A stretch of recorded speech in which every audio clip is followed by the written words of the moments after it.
E aí, moçada, tudo bem? Professor Anderson Santana na área mais uma vez para darmos início ao módulo, um resumo teórico de função polinomial do segundo grau, carinhosamente chamada de função quadrática.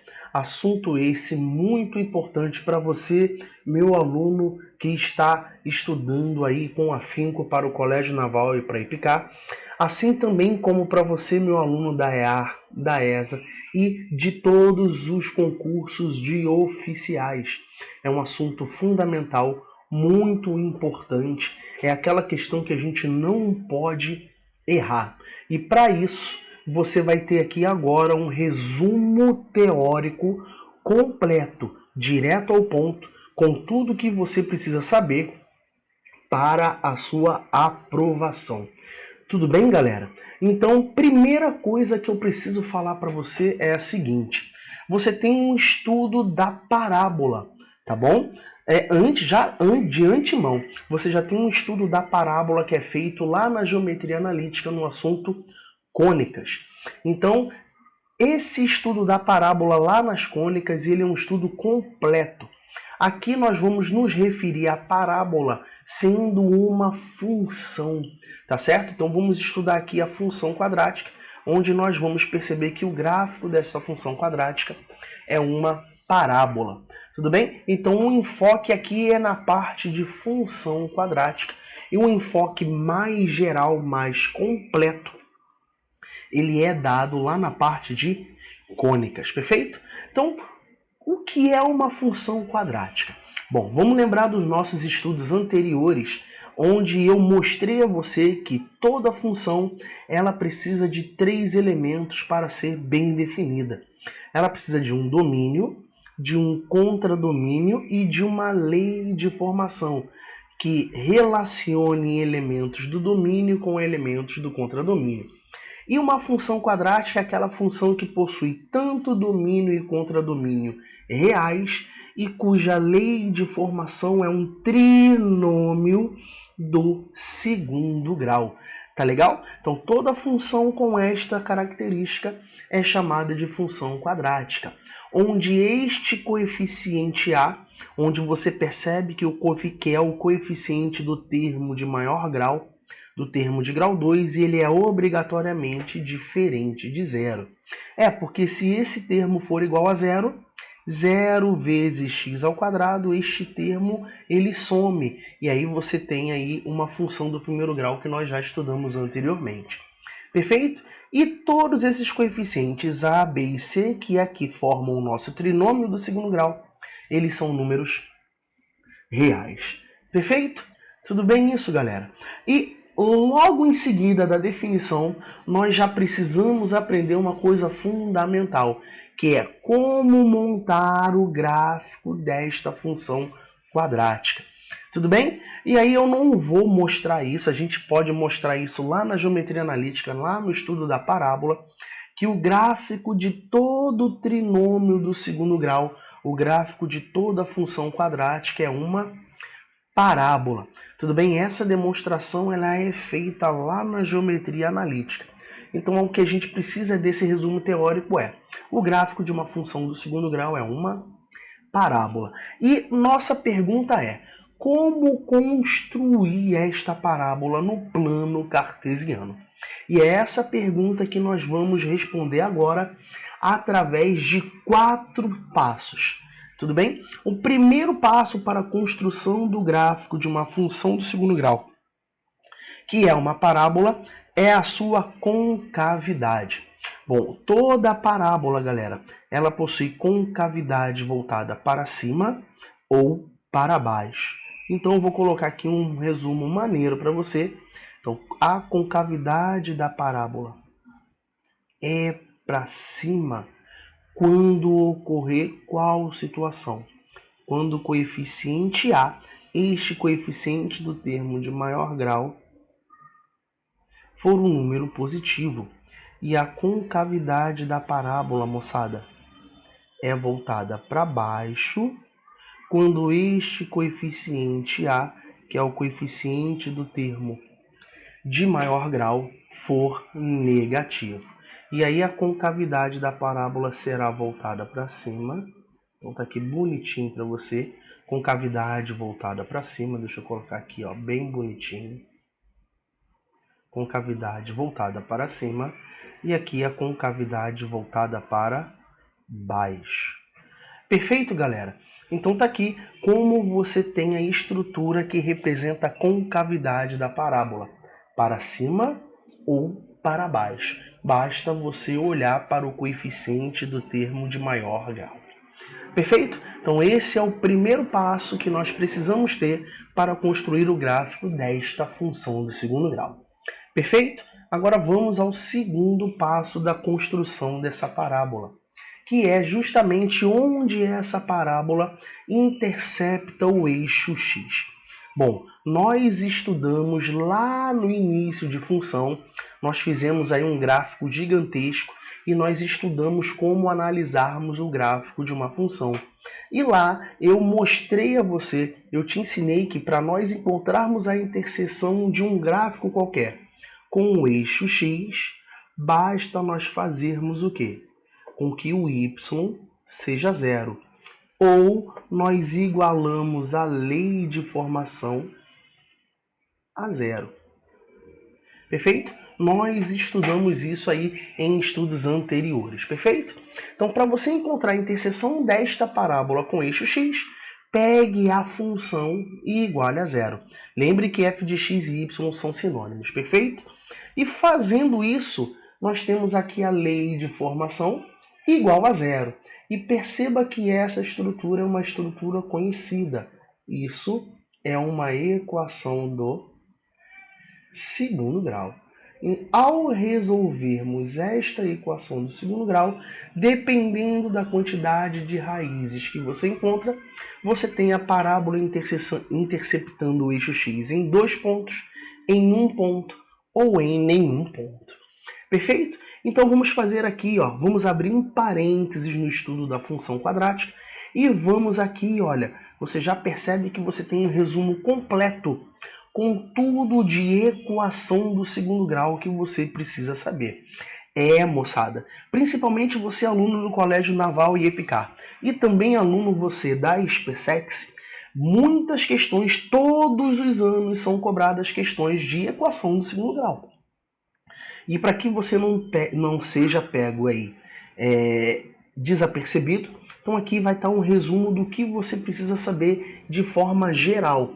É claro, para você aluno do Colégio Naval e EPICAR que está me assistindo, existem outras coisas por trás disso. Mas de uma forma geral, se você dominar esse resumo sobre equação do segundo grau, você está bem na fita, perfeito? E aí vamos lá, como é que você encontra as raízes desta função do segundo grau, desta equação do segundo grau? É você aplicando a fórmula de Bhaskara, menos b mais ou menos a raiz quadrada de delta sobre 2a, onde delta, também chamado de discriminante, é dado por b ao quadrado menos 4ac, onde a, b e c são os coeficientes da nossa equação do segundo grau. E aí você pode encontrar as raízes x1 e x2. Perfeito? Bom, uma coisa fundamental é essa estrutura aqui, ó. Eu coloquei os 6 casos principais, mas há mais casos, tudo bem? E é o estudo do discriminante. E além do estudo do discriminante tradicionalmente já estudado, tenho outros casos aqui importantes que eu resolvo sempre colocar aqui nessa estrutura, tá legal? Para que você tenha toda aí a parte teórica de discriminante de raízes bem estruturada. Tudo bem? Lembrando que tem mais condições, tá bom? Essas são as principais. E aí, ao longo do nosso curso, ao longo das soluções aí de questões, nós vamos apresentando aí as outras condições. Perfeito? Então, a primeira coisa que você estuda em relação ao discriminante é quando o delta ele é um número maior do que zero, ou seja, quando o delta é positivo, em relação a essas raízes, você lembra que você encontra duas raízes. Aí eu vou escrever tudo para você aqui, ó, reais e distintas. E aí você encontra duas raízes reais e distintas, perfeito? x1 e x2. Quando o delta é igual a zero, você encontra o quê? Duas raízes reais. E lembra, moçadinha? E iguais, tudo bem? E aí, muito cuidado com isso aqui, ó. Tá legal? Você pode encontrar duas raízes reais e iguais, ou um sinônimo dessa estrutura, você pode encontrar também a nomenclatura de uma raiz dupla. Perfeito? Essa história de raiz dupla a gente fortalece lá quando a gente estuda polinômios. Então você pode ter duas raízes reais e iguais ou uma raiz dupla. Perfeito? E quando o delta é negativo, você percebe que esta equação ela não possui raiz real. E as raízes desta equação do segundo grau, elas são raízes complexas. Tá legal? Não é o nosso objetivo aqui. Então, quando o delta for negativo, você não possui, nesta equação do segundo grau, raízes reais. E aqui 3 bônus para você, tudo bem? Bom, se uma questão pedir, mencionar duas raízes reais, quando a questão mencionar duas raízes reais, qual a condição para que você tenha duas raízes reais? Perceba que aqui não está dito distintas e nem iguais, apenas duas raízes reais. Então, a estrutura que te dá duas raízes reais é que o delta, muita calma nessa hora, galera, ele tenha que ser maior ou igual a zero. Então, delta maior ou igual a zero te dá duas raízes reais. Perfeito isso? E qual é o caso onde você tem duas raízes simétricas? Duas raízes são simétricas quando elas possuem o mesmo valor absoluto com sinais inversos, com sinais trocados, tudo bem? E para que você tenha duas raízes simétricas, basta que o coeficiente b da equação do segundo grau seja igual a quanto? Seja igual a zero. Como assim, Anderson? Eu tenho duas raízes simétricas quando este b é igual a zero? Aqui nesse cantinho, um rascunho rápido, tudo bem? Então, vamos resolver essa equação aqui rapidinho. Ó. X ao quadrado menos 4 igual a zero. Um exemplo rápido, tudo bem? Perceba que esta equação ela não tem o termo bx, não tem a variável x. Isso significa que o coeficiente b ele é zero. E quando você resolve essa equação, você pode escrever assim, ó, x ao quadrado igual a 4. E você não pode esquecer que x vai ser quem? Mais ou menos a raiz quadrada de 4. E x vai ser igual a quanto? Mais ou menos 2. Então, uma raiz é 2 e a outra raiz é menos 2. Ou seja, raízes com o mesmo valor absoluto, que é o 2, com sinais trocados. Então, você obtém aí as duas raízes simétricas. Perfeito?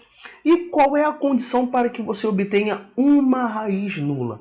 Uma raiz nula você encontra quando o termo independente da equação, ou seja, quando o coeficiente que não está associado à variável x, ele é igual a zero. Quando c é igual a zero, você consegue obter uma raiz nula. Como assim, Anderson? Vamos resolver rapidamente aqui a título de exemplo, ó, esta equação aqui, ó. Equação do segundo grau, x ao quadrado menos 2x igual a zero. Perceba que ela não tem termo independente, perfeito? E aí, como é que você resolve essa equação do segundo grau incompleta?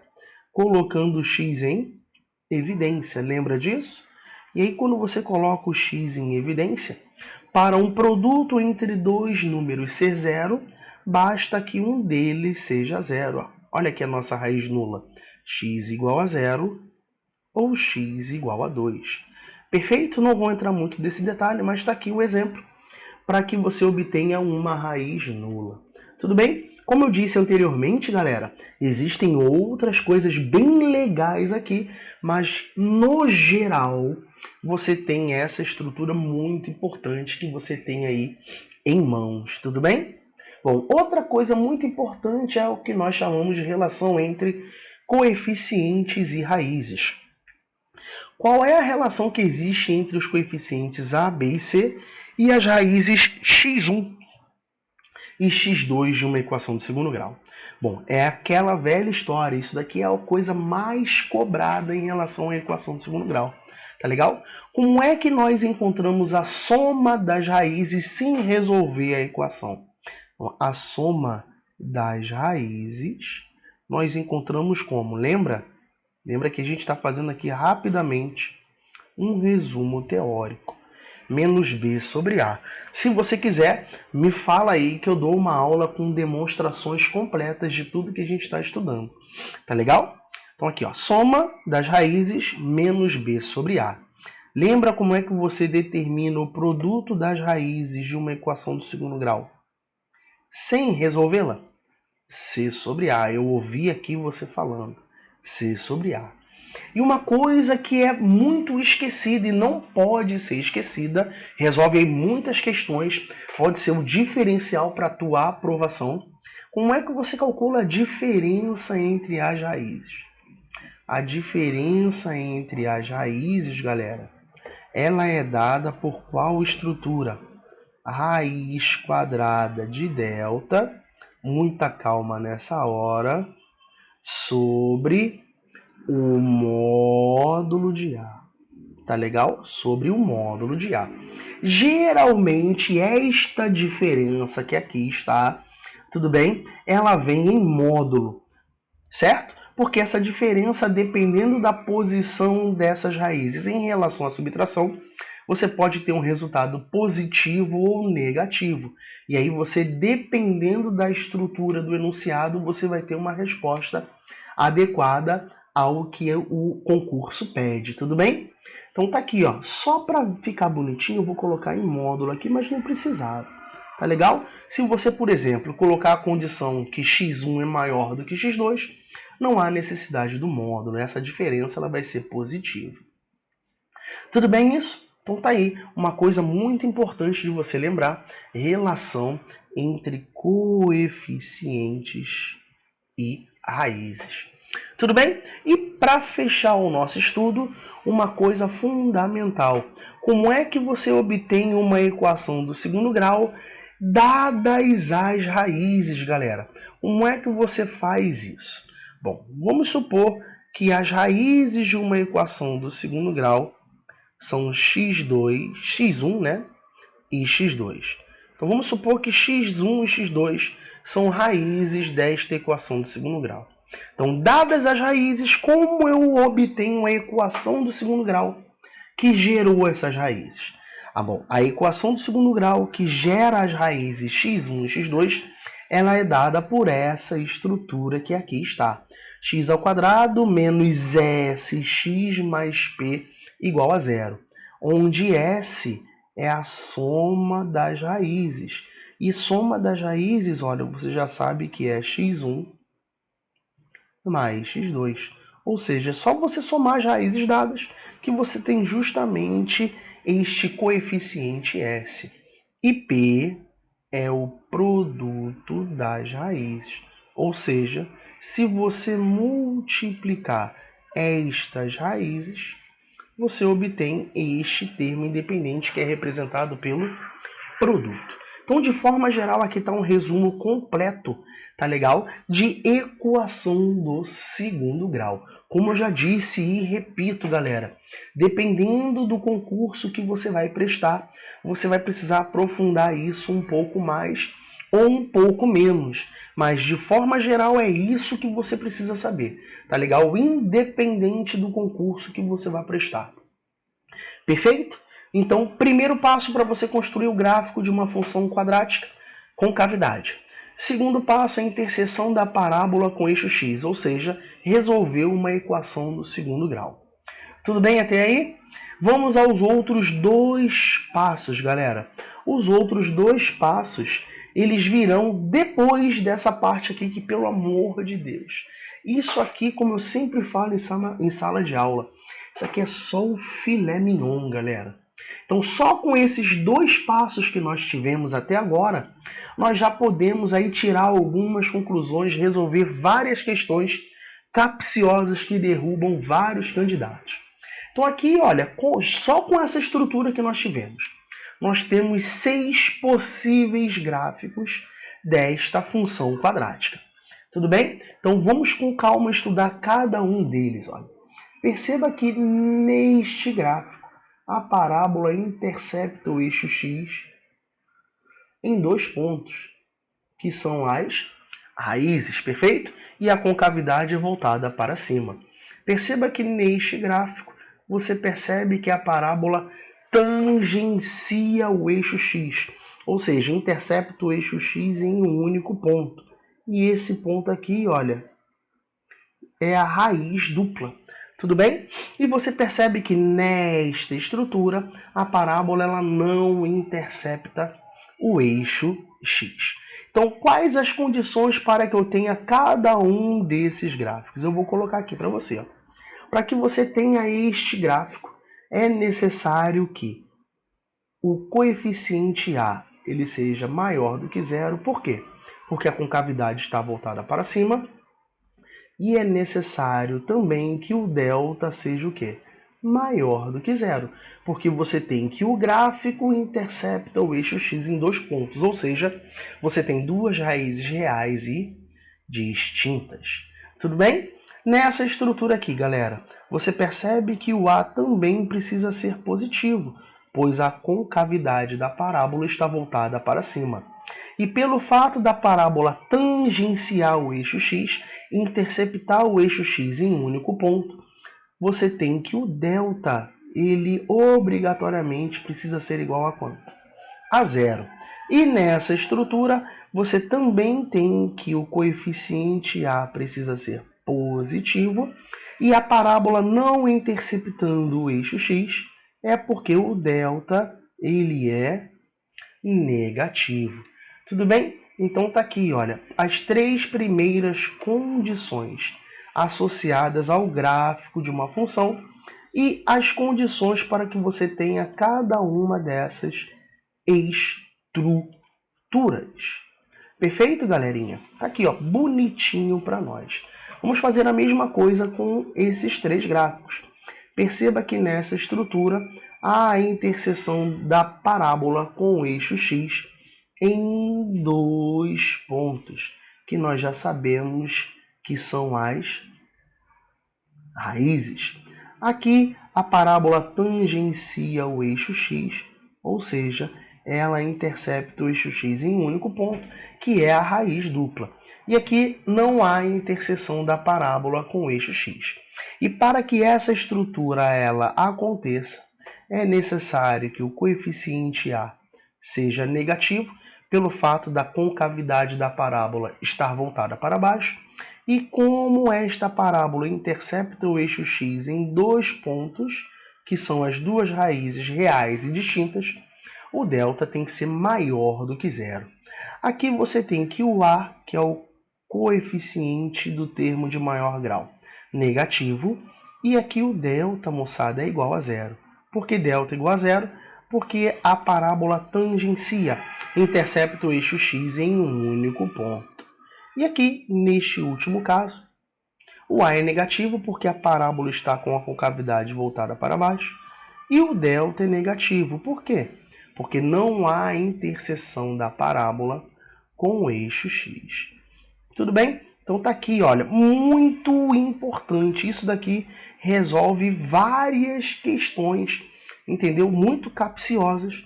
Quando você tiver essa estrutura aqui em mãos, tá legal? Você vai se dar bem. Então grava isso é muito importante. Perfeito, moçada? E para fechar esse primeiro vídeo com o passo a passo para você montar esta parábola no plano cartesiano, nós temos os 2 últimos passos aqui. Ó. Interseção da parábola com o eixo y é o terceiro passo. Lá em análise gráfica, nós estudamos que para nós encontrarmos a interseção de qualquer gráfico com o eixo y, basta nós fazermos o quê? Basta nós fazermos com que o x seja zero. Ou similar, né? Ou similar a isso, você determinar a f de zero. Tudo bem? calcular a f de 0. Então é isso que eu vou fazer, eu vou calcular a f de 0 aqui nesse problema. F de 0, no lugar do x eu coloco 0, correto? Então você tem a que multiplica o x, que é 0, ao quadrado, mais b que multiplica o x, que é 0, mais c. Perfeito? Aqui dá 0, correto? Aqui também dá 0. E a f de 0 para a nossa estrutura é c, correto? Então, qual é a conclusão que a gente chega? A interseção da parábola com o eixo y, ela ocorre aonde? Ela ocorre no termo independente, exatamente. Tudo bem? Lá no y igual a c. Certo? E, por fim, as coordenadas do vértice da parábola. No próximo vídeo, nós vamos fazer um estudo completo sobre o vértice da parábola. Não perca o próximo vídeo, tudo bem? Aqui eu só vou te dar uma ideia geral, tá legal? Para que você tenha este ponto, que é o vértice da parábola, como ponto auxiliar para você montar o gráfico. Perfeito? Então aqui você tem a nossa função do segundo grau e o vértice é um ponto do plano cartesiano que nós batizamos carinhosamente como x do vértice e y do vértice, onde o x do vértice ele é dado pela expressão menos b, peraí que ficou feio, né, criança? Então olha aqui, ó, menos b sobre 2a, lembra disso? Menos b sobre 2a. E o y do vértice, galera, menos delta sobre 4a. Lembrando que a, b e c são os coeficientes da nossa função quadrática, tudo bem? E o delta é o discriminante. Então, seguindo esses 4 passos apresentados neste vídeo, você consegue montar o esboço da parábola, que representa o gráfico desta função quadrática. Perfeito, galera? Então, no próximo vídeo, nós vamos fazer um estudo completo do vértice, onde eu vou apresentar uma definição do que vem a ser o vértice e consequências importantes que este ponto nos traz dentro da função quadrática. Perfeito? Então, nos vemos no próximo vídeo, moçada. Tamo junto!